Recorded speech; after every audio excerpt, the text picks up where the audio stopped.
mahasiswa mata kuliah Basis Data Universitas Negeri Malang. Pada kesempatan kali ini kami akan menjelaskan mengenai rancangan website kasir mandiri Selfie berbasis mobile dengan anggota kelompok saya sendiri, Yuni Puji Lestari. Saya Naura Eftina Azifa. Saya Melati Sinta Nurdanita. Saya Salma Putri Desvinta. Dan di sini kami akan menjelaskan beberapa hal terkait hasil diskusi kami.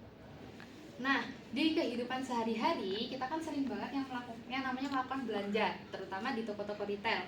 Toko-toko retail seperti itu biasanya banyak yang menyediakan kasir yang memang sudah berbentuk mesin yang bisa di-scan, atau bisa juga mereka kadang tuh masih menghitung manual. Dari sini kita tuh bisa melihat bahwa kesalahan-kesalahan yang terjadi di tempat-tempat kasir seperti ini tuh akan lebih tinggi, akan cenderung lebih tinggi, seperti adanya salah memindai harga atau menghitung saat proses transaksi. Selain itu, kita juga bisa lihat dalam proses pembayaran itu kadang terjadi antrian yang sangat panjang sampai pada akhirnya itu berdampak sama emosi pelanggan, di mana di situ pelanggan akan merasa kesal atau mungkin ada kejadian-kejadian seperti menyela antrian dan sebagainya. Oke, seiring dengan perkembangan teknologi, aktivitas berbelanja kan udah lebih efisien dan lebih mudah ya. Banyak juga toko retail yang udah mulai memanfaatkan teknologi self-service untuk diterapkan di tokonya masing-masing. Dengan adanya teknologi ini tuh, jadi pelanggan nggak perlu bantuan kasir lagi, dia bisa membayar secara mandiri melalui mobile HP-nya. Teknologi ini itu tidak hanya membuat proses pembayaran lebih cepat, tetapi juga bisa meningkatkan kepuasan bagi kami si pelanggan itu sendiri, karena kami sebagai pelanggan memiliki kendali penuh atas proses transaksi yang kami lakukan. Nah, dari permasalahan-permasalahan yang kita punya tadi, kita akhirnya menjadikan itu sebagai dasar dari inovasi kami yang namanya Selfie, di mana Selfie merupakan website kasir mandiri yang berbasis mobile yang dapat digunakan oleh pelanggan KPRI Universitas Negeri Malang. Nah, dari Selfie ini kita tuh bisa dari pelanggan itu bisa langsung memindai dari produk itu sendiri. Kemudian mereka juga bisa langsung menambahkan, mengurangkan atau memodifikasi barang-barang yang mereka beli. Jadi tidak ada kesalahan dari kasir. Kemudian setelah dibeli, kita bisa melakukan pembayaran secara langsung dari HP kita juga, dari gawai kita. Di mana pembayaran itu bisa melalui QR code yang disediakan oleh Selfie, dan kemudian nanti mereka membayarnya bisa melalui aplikasi seperti ShopeePay, GoPay, OVO, Transfer Bank, dan lain sebagainya. Dari situ kita bisa lihat bahwa menggunakan Selfie kita akan mempercepat proses pembayaran dan lebih efisiensi serta lebih praktis. Oke, sebagai kesimpulan, inovasi Selfie ini hadir sebagai solusi utama untuk mempersingkat waktu belanja, meminimalkan antrean yang ada, terus meningkatkan kenyamanan bagi pelanggan sendiri, khususnya di KPRI UM. Nah, kami harap sistem ini itu dapat dikembangkan lagi dan diimplementasikan di toko-toko retail lainnya, sehingga pelanggan tuh lebih nyaman untuk berbelanja. Baik, selanjutnya ada metode penelitian, di mana pada tahapan ini ada 2 subbab yang akan dibahas. Yang pertama ada data, kemudian yang kedua ada metode yang digunakan. Baik, yang pertama ada data. Data yang kami gunakan itu adalah data nama barang, kode barang, dan harga barang yang kami ambil dari database KPRI Universitas Negeri Malang. Kemudian yang kedua ada metode. Metode yang kami gunakan adalah metode waterfall, di mana metode ini itu biasanya metode yang digunakan untuk membuat website. Kemudian pada metode ini itu tergolong metode yang sederhana, sistematis, dan berurutan sehingga mudah untuk diikuti. Pada metode ini itu terdiri dari 4 tahapan. Yang pertama ada identifikasi, yang kedua ada analisis kebutuhan, yang ketiga ada desain, dan yang terakhir ada tahapan implementasi. Baik, untuk yang pertama ada identifikasi. Pada tahapan ini merupakan tahapan pengamatan data, sehingga hasil dari tahapan ini merupakan business rule yang menggambarkan karakteristik dan alur kerja dari sistem yang telah dibangun, yang akan dibangun. Kemudian tahapan kedua itu ada analisis kebutuhan. Pada tahapan ini merupakan tahapan mengamati atau memahami bagaimana kebutuhan dari pengguna. Pada tahapan ini akan dihasilkan SRS atau Software Requirement Specification, di mana hasilnya adalah kebutuhan fungsional dan kebutuhan non-fungsional. Kemudian tahapan yang ketiga ada tahapan desain. Tahapan desain ini merupakan tahapan untuk merancang arsitektur sistem yang terdiri dari 4 desain. Yang pertama ada desain logis, desain fisik, kemudian ada desain navigasi, dan yang terakhir ada desain antarmuka atau interface. Untuk desain logis ini merupakan desain yang mengubah dari model IRD atau Entity Relationship Diagram menjadi model relasional. Kemudian untuk yang desain fisik ini pengelolaan database di mana mengatur penyimpanan data dan struktur DBMS. Kemudian desain yang ketiga itu desain navigasi, di mana merancang alur perpindahan antar halaman sehingga memudahkan pengguna. Dan yang terakhir ada desain interface atau antarmuka, di mana mendesain tampilan atau halaman sehingga memudahkan interaksi pengguna dengan sistem. Kemudian tahapan yang terakhir itu ada tahapan implementasi. Nah, pada tahapan ini tuh akan menentukan bahasa pemrograman yang digunakan dan juga DBMS yang digunakan. Sehingga pada tahapan ini juga nantinya akan dilakukan pembuatan, pengujian, dan dokumentasi dari sistem yang telah kita bangun. Ini merupakan diagram alur yang akan kita lakukan untuk pembuatan desain selfie ini. Baik, pada bagian ini saya akan menjelaskan tentang identifikasi. Nah, kami melakukan identifikasi di KPRI-UM. KPRI-UM sendiri itu merupakan koperasi pegawai yang ada di Universitas Negeri Malang. Nah, tidak hanya terbuka untuk pegawai, akan tetapi koperasi ini tuh dibuka untuk umum. Kami melakukan pengamatan terhadap data dan sistem yang digunakan di KPRI-UM. Tujuannya adalah untuk memahami bagaimana proses transaksi yang berlaku di sana. Kemudian aturan apa saja yang berlaku selama sistem yang baru belum dikembangkan. Kemudian tadi kan KPRI-UM itu dibuka untuk umum. Nah, dari situ tuh kemungkinan terjadi antrean panjang saat akan melakukan pembayaran itu sangat mungkin terjadi. Sehingga muncullah ide untuk membuat Selfie, sebuah website untuk website berbasis mobile yang digunakan pelanggan untuk melakukan pembayaran secara mandiri. Jadi pelanggan nggak harus datang ke kasir untuk membayar barang yang mereka beli. Nah, dengan adanya website Selfie ini, pelanggan hanya cukup memindai barcode yang ada di produk yang mereka beli. Kemudian setelah mereka memindai akan muncul QR bayar dan mereka dapat melakukan pembayaran melalui aplikasi pembayaran yang sudah tersedia seperti OVO, ShopeePay, GoPay, dan lain sebagainya. Kemudian dari identifikasi yang sudah kelompok kami lakukan, muncullah bisnis rule ini. Yang pertama ada setiap pelanggan dapat membeli banyak barang dan setiap barang dapat dibeli oleh banyak orang. Nah, artinya pelanggan itu tuh bebas membeli berapapun barang asalkan stok barang itu sendiri masih tersedia. Kan kalau kita membeli di suatu toko kan nggak ada aturan tertentu kan yang mengharuskan kita membeli barang dengan jumlah berapapun. Kemudian yang kedua ada setiap pelanggan dapat melakukan banyak transaksi, tetapi satu transaksi hanya berlaku untuk satu pelanggan. Misal nih, setiap kita melakukan pembelian itu kan akan diberi nota. Di nota tersebut itu ada nomor serinya. Nah, itu hanya berlaku untuk satu nota tersebut. Apabila kita datang dan melakukan transaksi kembali, nota yang diberikan itu berbeda. Nah, itulah yang dimaksud satu transaksi hanya berlaku untuk satu pelanggan. Kemudian yang terakhir ada setiap transaksi akan mencatat barang yang dibeli oleh pelanggan. Artinya transaksi yang kita lakukan itu akan dicatat berapa banyak barang yang kita beli, kemudian termasuk rincian barang yang terjual akan dicatat untuk keperluan administrasi, laporan penjualan, dan sebagai catatan stok barang. Selanjutnya ada dari bisnis rule tadi itu muncul himpunan entitas. Di sini ada 3 himpunan. Yang pertama ada pelanggan dengan atribut nomor anggota atau ID-nya ya. Nah, nomor anggota di sini berfungsi sebagai primary key.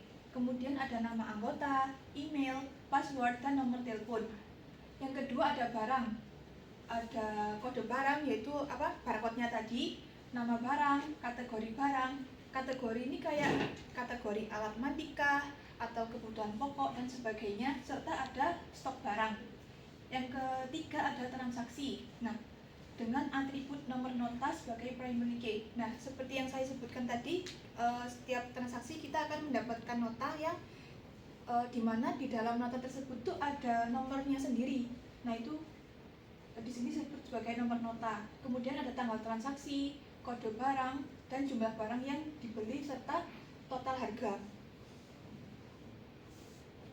Nah, himpunan yang terbentuk antar tiga entitas itu ada pelanggan. Yang pertama ada pelanggan dan barang. Relasinya itu membeli dengan kardinalitas MN, dengan partisipasinya pelanggan dan barang adalah parsial. Maksudnya MN itu tadi kan pelanggan bisa membeli banyak barang dan barang itu sendiri bisa dibeli oleh banyak pelanggan, tidak terbatas ya. Kemudian yang kedua adalah antara pelanggan dan transaksi. Mereka memiliki relasi melakukan dengan kardinalitas 1M. Partisipasi antara pelanggan dan transaksi ini adalah total. Maksudnya setiap pelanggan bebas melakukan banyak transaksi kan tadi, yaitu M. Kemudian satu transaksi hanya berlaku untuk satu pelanggan. Yang ketiga ada transaksi dan barang. Mereka memiliki relasi mencatat dengan kardinalitas 1M. Partisipasi antara transaksi dan barang ini adalah total. Baik, selanjutnya ada analisis kebutuhan. Pada analisis kebutuhan ini menjelaskan mengenai fungsi-fungsi yang harus dimiliki oleh sistem dan karakteristik yang diperlukan agar sistem dapat berjalan dengan baik. Yang pertama ada kebutuhan fungsional. Di kebutuhan fungsional ini menjelaskan bagaimana konsumen dapat melakukan apa di sistem tersebut gitu. Jadi yang pertama ada konsumen itu dapat login dengan memasukkan email atau nomor telepon dan kata sandi atau password. Apabila konsumen belum memiliki akun, maka konsumen dapat membuat akun terlebih dahulu. Yang kedua, konsumen dapat memindai kode barang pada halaman kode barang. Dan kemudian yang ketiga, konsumen dapat menambahkan barang ke dalam keranjang. Selanjutnya, konsumen dapat mengurangi jumlah barang yang akan konsumen beli gitu. Selanjutnya ada konsumen dapat melihat total harga barang yang ada pada keranjang belanja konsumen. Selanjutnya, konsumen dapat melakukan proses pembayaran secara mandiri. Dan terakhir, konsumen dapat melihat riwayat atau laporan transaksi yang pernah konsumen lakukan sebelumnya. Selanjutnya ada analisis kebutuhan non-fungsional, di mana terdiri dari 5 analisis. Yang pertama ada kinerja atau performance, kemudian keamanan atau security, kemudahan pengguna atau usability, compatibilitas atau compatibility, dan keandalan atau reliability. Yang pertama untuk kinerja, sistem yang akan kita rancang itu dapat memindai kode barang dalam waktu 10 detik per barang. Itu maksimal yang bisa sistem kita lakukan. Kemudian yang kedua, keamanan. Data login dari konsumen itu dapat terenkripsi sehingga kerahasiaannya itu kami akan jaga. Selanjutnya ada kemudahan pengguna. Tampilan ini akan dirancang secara sederhana dan mudah untuk digunakan oleh konsumen gitu. Selanjutnya ada compatibility. Aplikasi ini dapat dijalankan pada perangkat Android versi 10 dan dapat terhubung kepada printer Bluetooth. Dan yang terakhir, keandalan atau reliability. Sistem ini dapat menyimpan transaksi secara lokal apabila koneksi terputus dan akan otomatis tersinkron kembali apabila koneksi sudah terhubung. Kayak misalnya konsumen itu tiba-tiba wifi-nya terputus gitu kan. Nah, datanya itu akan tetap tersimpan. Nah, nanti kalau misalkan data itu tersambung kembali, wifi itu tersambung kembali, maka datanya itu nggak akan hilang. Nah, di sini untuk desain logisnya kita bisa melihat bahwa desain logis ini kan dia ketika mentransformasi model-model konseptual yang menjadi model logis itu menjadi model entity relationship dan juga model relasional. Nah, di sini untuk relationship entity yang ARD-nya bisa kita lihat. Nah, di sini ada 3 entitas seperti yang disebutkan sebelumnya, yaitu pelanggan, barang, dan transaksi. Untuk setiap entitas memiliki beberapa atribut, di mana untuk entitas pelanggan itu dia ada himpunan atribut, yaitu nomor anggota sebagai primary key, nama anggota, nomor telepon, email, dan password. Kemudian untuk barang memiliki beberapa atribut, stok barang, kategori nama barang, dan kode barang. Di sini untuk nama-nama atributnya sudah disesuaikan sehingga dia tidak mengandung spasi dan sebagainya. Nah, untuk terakhir ada transaksi. Di sini untuk primary key-nya nomor nota dan atribut-atribut lainnya. Untuk bagian ERD ini kita sudah sesuaikan dengan yang ada di tahap identifikasi sebelumnya. Jadi untuk pelanggan dia akan memiliki relasi membeli dengan barang, di mana relasinya adalah many to many antara pelanggan dan barang. Jadi setiap pelanggan membeli banyak barang, setiap pelanggan dapat membeli banyak barang, banyak pelanggan juga dapat membeli banyak barang. Tuh. Untuk partisipasinya di sini dua-duanya adalah partisipasi yang parsial. Jadi belum tentu untuk pelanggan itu akan membeli barang gitu dan sebaliknya. Kalau untuk yang garisnya 2 di sini kita sebut partisipasinya total, di mana setiap transaksi itu pasti dia dilakukan oleh pelanggan gitu. Tapi untuk pelanggan itu belum tentu melakukan transaksi. Begitu pula untuk relasi antara barang dan transaksi. Di sini barang itu selalu dicatat pada saat transaksi. Tapi untuk transaksi, jadi di setiap transaksi kan pasti ada barangnya. Tapi belum tentu untuk barang itu selalu ada di setiap catatan, karena tidak semua barang itu juga dibeli gitu tadi oleh pelanggan.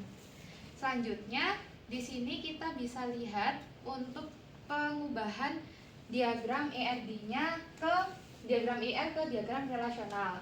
Di sini akan muncul ada entitas baru, yaitu beli barang dan jual barang, di mana hal ini tuh muncul karena kita punya relasi one to many tadi.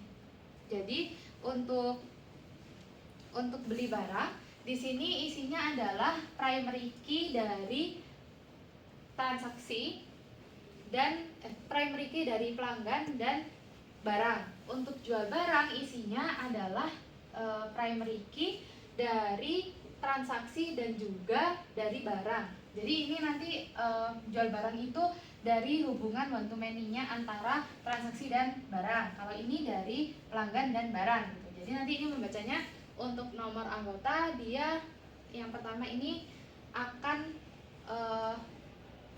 berrelasi di beli barang, di mana dari beli barang ini nanti dia akan langsung ke kode barang. Jadi nanti pelanggan punya relasi dengan barang, yaitu tadi adalah membeli. Kemudian transaksi dan barang, di sini transaksi dengan nomor nota itu akan ke jual barang dulu, karena tadi kan one to many. Dari jual barang, dari nomor nota ini kita lihat, nah satunya kan kode barang itu punyanya barang, berarti dari barang ini dia akan berelasi dengan transaksi, yaitu sebagai dicatat atau mencatat. Terus yang terakhir ada juga pelanggan dengan transaksi, di mana setiap pelanggan itu melakukan transaksi. Belum tentu setiap pelanggan itu melakukan transaksi, tapi kalau pelanggan itu tidak perlu ditambahkan entitas lain karena dia many to many. Selanjutnya saya akan membahas mengenai perancangan basis data secara fisik. Perancangan basis data secara fisik merupakan tahapan yang mencakup pengelolaan basis data pada media penyimpanan komputer serta penentuan struktur fisik pada DBMS. Nah, tahapan ini bertujuan untuk merancang basis data yang efisien dan mampu menyimpan data secara aman. Dengan kata lain, di sini kita memastikan agar sistem dapat berjalan dengan cepat, terstruktur, dan tetap menjaga integritas data. Dalam observasi ini kita menggunakan bahasa pemrograman yaitu MySQL. Nah, rancangan basis data secara fisik ini itu diperoleh dari rancangan desain logis yang telah dibuat sebelumnya ditransformasikan ke dalam bentuk tabel. Nah, jadi di sini akan dihasilkan 3 tabel, yakni tabel pelanggan, tabel barang, dan tabel transaksi. Nah, seperti yang dapat dilihat, setiap tabel akan memiliki field, di mana field di sini itu terdiri dari beberapa atribut, kemudian ada tipe data, kemudian ada size atau ukuran serta keterangan. Jadi keterangan ini hanya menjelaskan lebih jelas mengenai bagian field di sini. Nah, di sini tipe datanya ini ada varchar, kemudian ada int ini adalah integer, desimal, dan date. Nah, jadi di sini varchar itu adalah tipe data yang karakter. Jadi di sini untuk varchar di sini ini juga ada bentuk size-nya. Dan di sini setiap data varchar memiliki size atau ukuran yang berbeda-beda yang dapat dilihat dalam layar. Nah, untuk tipe data yang seperti integer dan date di sini tidak perlu diisikan size-nya. Kemudian untuk desimal di sini desimal untuk total harga ini size-nya adalah 12,2. Jadi 12,2 itu 12 itu melambangkan maksimal yang maksimal angka yang dimasukkan itu adalah 1 triliun dengan 2 angka di belakang koma. Nah, selanjutnya dalam SQL terdapat beberapa jenis perintah. Salah satunya adalah perintah DDL. Nah, DDL ini berisi perintah untuk membuat, memodifikasi, dan menghapus struktur objek pada base data, seperti tabel, kolom, dan relasi antar tabel. Nah, jadi berikut ini merupakan implementasi perintah DDL pada sistem base data. Dapat dilihat di layar. Di sini ada create database, if not exist toko, use toko. Ini ada create untuk tabel pelanggan, tabel barang, tabel transaksi. Dengan untuk setiap tabel itu juga nanti akan dimasukkan atribut-atributnya beserta tipe datanya dan sebagainya.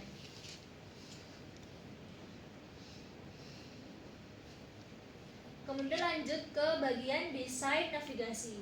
Nah, jadi di sini navigasi untuk halaman login dapat dilihat pada gambar 4. Dan di sini ada sistem itu akan menampilkan login. Nah, di sini apabila pelanggan memiliki akun, maka dia akan masuk dan ke verifikasi akun. Apabila si pelanggan di sini tidak memiliki akun, maka dia akan membuat akun dan kembali menampilkan login dan seterusnya hingga apabila berhasil untuk verifikasi akan masuk ke laman homepage dan seterusnya. Kemudian di sini ada navigasi halaman memindai kode barang dapat dilihat pada gambar 5. Jadi di sini sistem akan menampilkan kamera, kemudian pindai kode barang, lanjut ke verifikasi ke bagian database yaitu verifikasi atau cek library dan seterusnya.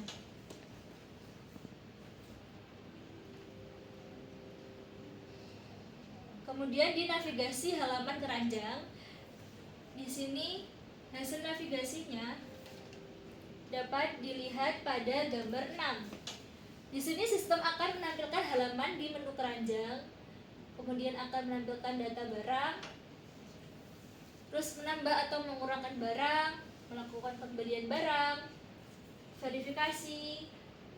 Nah, apabila gagal, dia akan kembalikan ke sistem menampilkan data barang.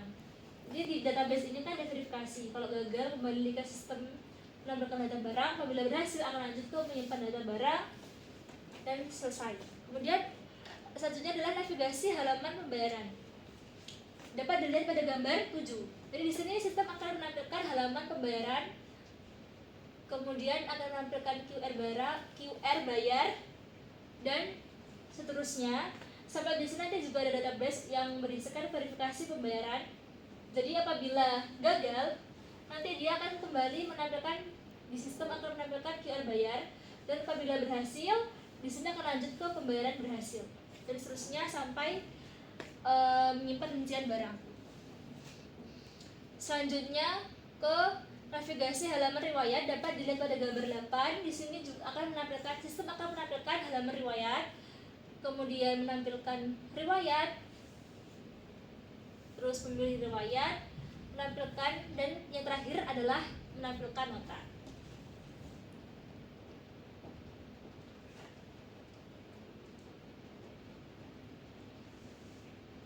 Selanjutnya ada yang terakhir ini adalah navigasi halaman registrasi.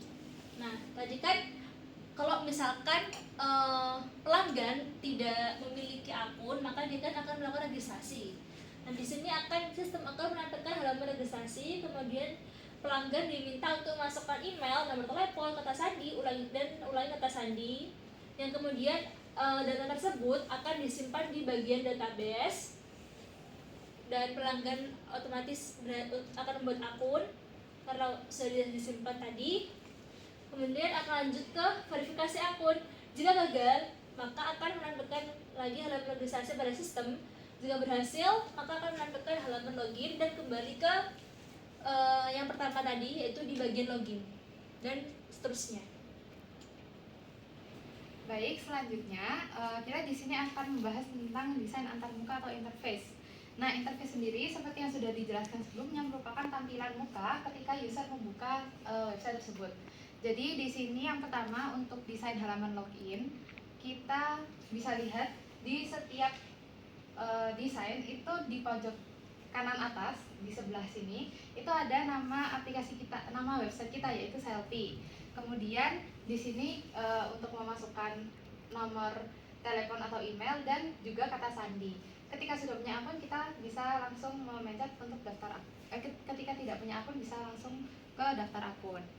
Kemudian setelah itu berikut merupakan homepage, di mana homepage itu ketika kita membuka langsung tampilannya itu untuk bagian kamera untuk meng-scan barang. Nah, nanti mungkin akan ada akses untuk kamera dan sebagainya, tapi di situ kita bisa langsung nge-scan dari barcode barang tersebut. Nanti di sini ada untuk shutternya, senternya, kemudian di bagian bawah itu ada beberapa opsi di mana fitur-fitur yang disediakan oleh Selfie. Di situ ada keranjang, yaitu beberapa barang-barang yang sudah kita masukkan, atau nanti ketika kita mau melihat list barang yang sudah kita scan itu apa saja, itu bisa lewat keranjang. Kemudian untuk di riwayat itu nanti untuk pembayaran yang sudah kita lakukan. Kemudian di halaman registrasi ini ketika kita mau membuat akun. Jadi dari kita yang tidak punya akun kita bisa membuat akun. Di sini adalah halaman registrasinya. Kemudian di halaman keranjang, nah ini seperti yang sudah saya katakan sebelumnya, yaitu kita bisa melihat barang-barang yang sudah kita list tadi, yaitu terdiri dari nama, harga, kemudian ada banyaknya barang, bisa kita kurangi, bisa kita tambahkan.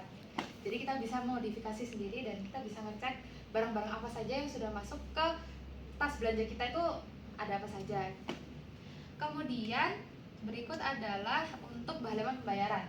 Nah, ini salah satu fitur utama dari Selfie, di mana kita bisa membayar langsung melalui aplikasi melalui website yang menyediakan QR code. Nah, nanti QR code-nya ini bisa mungkin di screenshot atau seperti apa, nanti dimasukkan ke aplikasi-aplikasi seperti OVO, ShopeePay, Transfer Bank, dan lain sebagainya.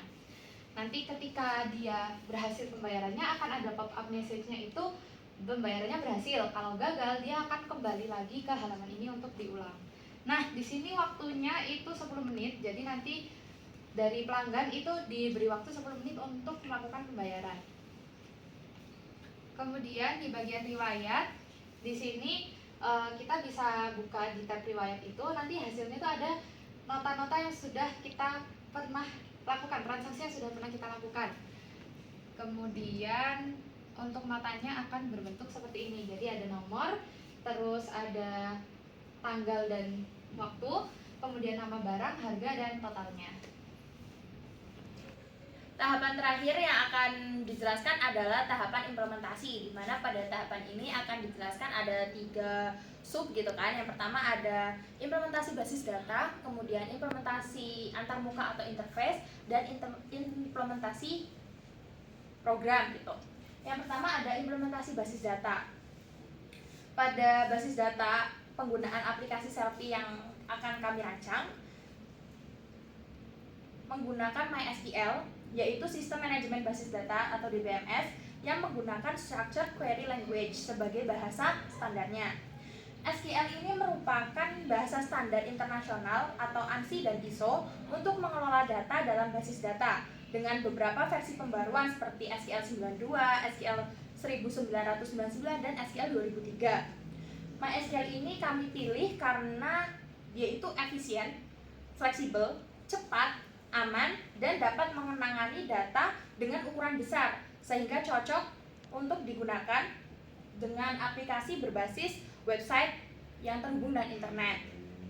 Kemudian yang kedua ada implementasi interface. Nah, desain yang kami buat ini tuh mengedepankan prinsip user friendly, yaitu prinsip agar mudah digunakan oleh berbagai kalangan. Karena kan biasanya yang belanja di KPR itu kan banyak kalangan ya, dari kalangan mahasiswa, kemudian dosen, tenaga pendidik, dan bahkan mungkin dari luar gitu. Sehingga kami menggunakan prinsip user friendly ini. Sehingga halaman-halaman yang digunakan itu kita itu terdiri dari 6 halaman. Yang pertama ada halaman registrasi akun bagi konsumen yang belum memiliki akun, sehingga bisa registrasi dengan mengisi beberapa pertanyaan. Gitu. Kemudian yang kedua ada halaman login, di mana halaman ini digunakan oleh konsumen untuk masuk ke dalam aplikasi atau sistem gitu. Nah, kemudian ada halaman pindai barang yang dari tadi sudah dijelaskan oleh rekan-rekan saya sebelumnya. Kemudian ada halaman keranjang belanja untuk memasukkan keranjang belanja. Kemudian ada halaman pembayaran yang ini menjadi fitur utama dan fitur yang memudahkan konsumen gitu untuk datang di KPR itu supaya nggak ribet gitu. Nah, kemudian ada halaman riwayat belanja, di mana ini akan menampilkan riwayat atau laporan dari konsumen itu udah pernah beli apa aja gitu, dan dari tanggal berapa aja itu nanti akan dijelaskan di halaman riwayat belanja ini. Selanjutnya, desain antarmuka atau interface ini itu kami rancang itu dengan mengutamakan prinsip kemudahan seperti yang sudah saya jelaskan tadi, user friendly gitu ya. Kemudian kejelasan icon-icon yang kita gunakan yang mudah, yang sudah biasa dikenal gitu oleh rekan-rekan yang biasa menggunakan aplikasi gitu kan. Kemudian dia responsif dengan berbagai ukuran perangkat layar. Kemudian yang terakhir ada implementasi program, di mana seluruh komponen sistem diintegrasikan mulai dari logika aplikasi, pengolahan data, hingga komunikasi antara aplikasi mobile dan server.